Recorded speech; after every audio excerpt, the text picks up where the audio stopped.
What's up, people? It's Mental Health Monday. But more importantly, May is Mental Health Awareness Month. So let's get this party started. However, before we do, please take time to read the following disclaimer.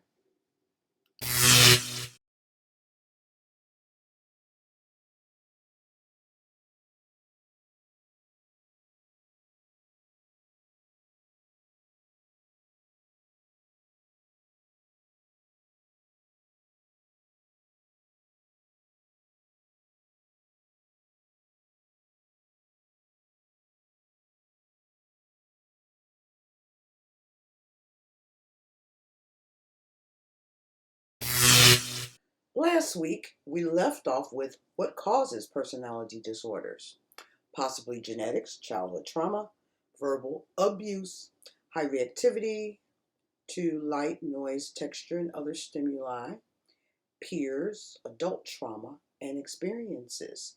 This week, we're going to focus on abuse.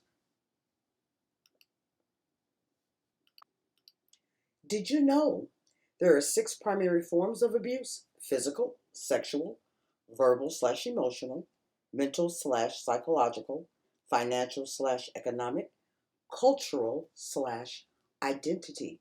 That source is beyond domestic violence. Next up is physical abuse: punching, slapping, kicking, strangling for some people, physical restraint against your will, reckless driving, invading personal physical space that causes someone to feel unsafe. The zones mentioned here are based on the United States, generally considered to be 4 distinct zones of personal space, which includes intimate space, personal space, social space, and public space. Within the intimate space, there's a 0 to 18 inches parameter for hugging, whispering, and whatever you do in your intimate space. Personal space, 18 to 4 feet, interactions with family and good friends. Social space, 4 to 10 feet, interacting between acquaintances. And public space, 10 feet plus, in the area of public speaking.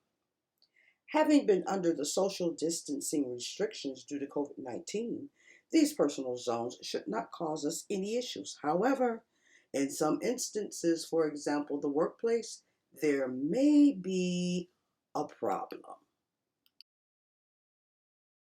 Personal space in the workplace. In the US, physical contact isn't always welcome in the workplace and could even be misconstrued as an unwelcome sexual gesture. This means not reading over anyone's shoulder without being invited to do so, not eavesdropping on conversations no matter how tempting, and generally minding your own business, not borrowing items without permission. Remember that others can hear every snort, cough, sniffle, or other bodily function, and that can be distracting. Just as wearing too much perfume, eating a smelly lunch, or listening to loud music can be. Courts have ruled in favor of plaintiffs who have brought cases against their employers or co-workers when it's proven that the invasion of privacy would be offensive to a reasonable person. That's from Career Trend.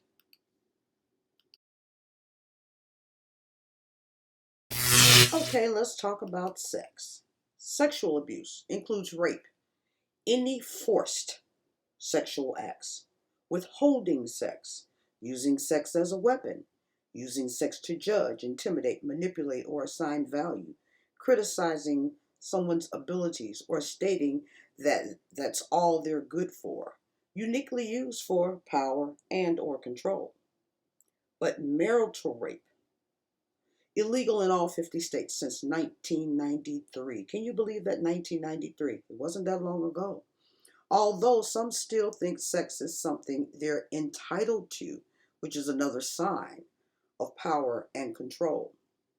Marital rape is a sex act being forced emotionally, psychologically, physically by a spouse without any consent.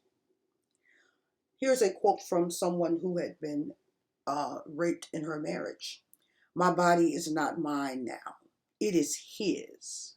He used to play and penetrate every night during my sleep, just like a non-living toy whose cries are unheard and unnoticed. Her heart cries every moment in shame. That is a shame. Being married doesn't mean you are happy.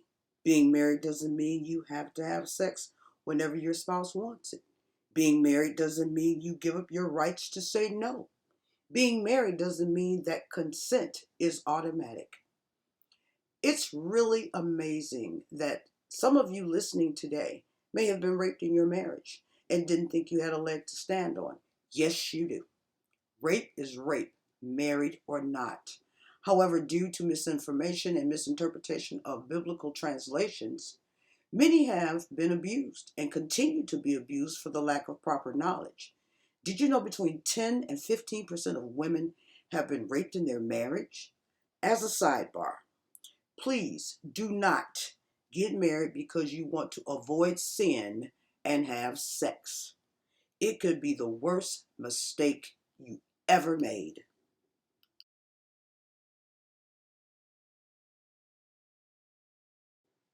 Marital rape is abuse and a crime. In Illinois, according to a Grundy County judge, yes, a man can be convicted of and go to jail for raping his wife. All laws are not the same in every state. Please check your local jurisdictions. Sexual assault in Illinois law says a person commits the crime of sexual assault when he or she engages in sexual penetration either by force or when the victim is unable to consent. Sexual penetration means contact between the anus or sex organ of one person and an object or sex organ, mouth or anus of another person. It also includes any intrusion, however slight, of any part of a person or animal's body into the anus or sex organ of another person. The offense of sexual abuse means sexual contact or conduct or fondling, either by force or when the victim is unable to give consent. To make that plain, if the person is drunk, if the person is high, if the person is on pills, if the person is on alcohol, if they are asleep, if they are mentally ill, and this type of incident occurs, it's considered rape. It's considered abuse. It's considered a crime.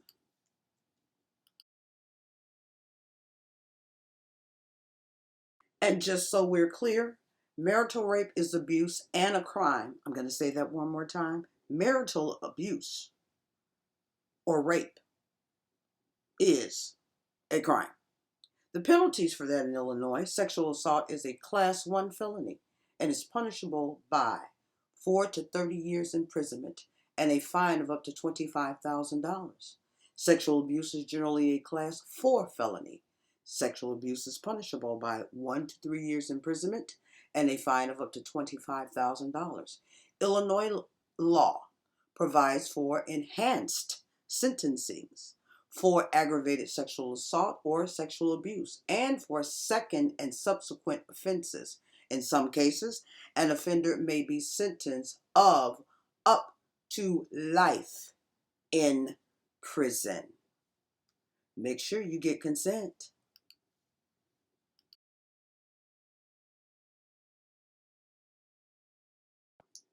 Marital rape is abuse and a crime. Most of you who are listening are believers. And so the scripture says marriage is honorable in all, and the bed undefiled, but whoremongers and adulterers God will judge. That's Hebrews 13:4. The Greek word for undefiled is amiantos, not defiled, unsoiled, free from that by which the nature of a thing is deformed and debased, or its force and vigor impaired. But the second part of undefiled means pure, free from adultery. It's important that We use other sources to get the exact meaning of God's intent. If you want additional information on abuse, please check out my girl Cometris at Cometris, I am Cometris, here on Facebook or YouTube. She'll be on live every Monday at 7 a.m. or catch her recording later in the day. The people are still perishing for the lack of knowledge. Don't be one of them. Verbal or emotional abuse. Humiliation, negating, criticizing, name calling, derogatory pet names. Yeah, I've kind of seen that. But anyway, character assassination, yelling, patronizing, public embarrassment, dismissiveness, joking, sarcasm, insults of your appearance, belittling your accomplishments, put downs of your interests, intentionally pushing your buttons. These signs are going to show up again under when we get into personality disorders. But for right now, have you ever participated in any of these acts? Was the abuse warranted? Could these acts be a sign of mental illness in another form or a personality disorder? It is imperative that we check ourselves.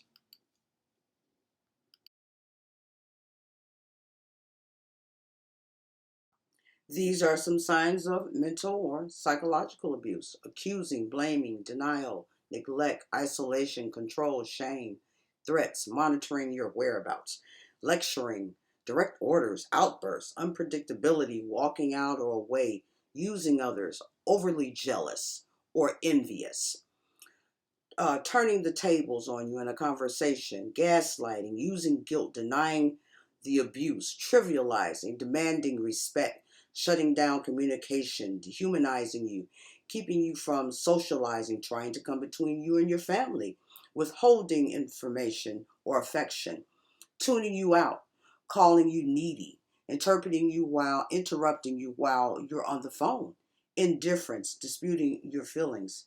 Have you experienced any of these? That's mental or psychological abuse.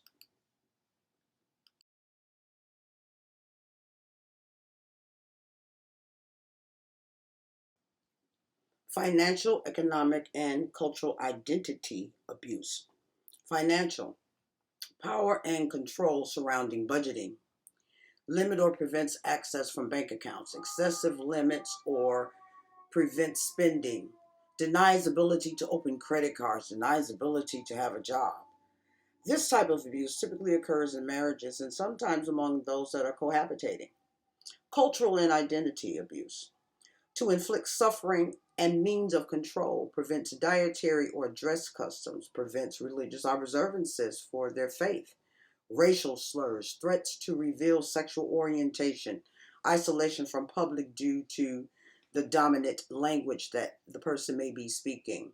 This usually is observed in the workplace and in public.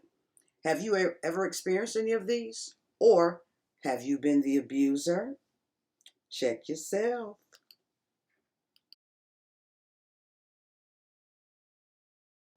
Lastly, all types of abuse can happen in the workplace. Cultural, identity, mental, psychological, sexual, and even physical abuse.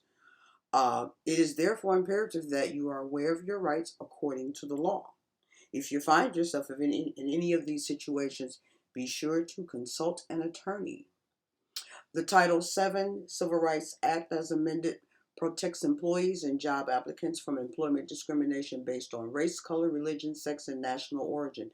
Title VII protection covers the full spectrum of employment decisions, including recruitment, selections, terminations, and other decisions concerning terms and conditions of employment. Thank you for listening and have a wonderful week. Happy Mental Health Month. Ahala.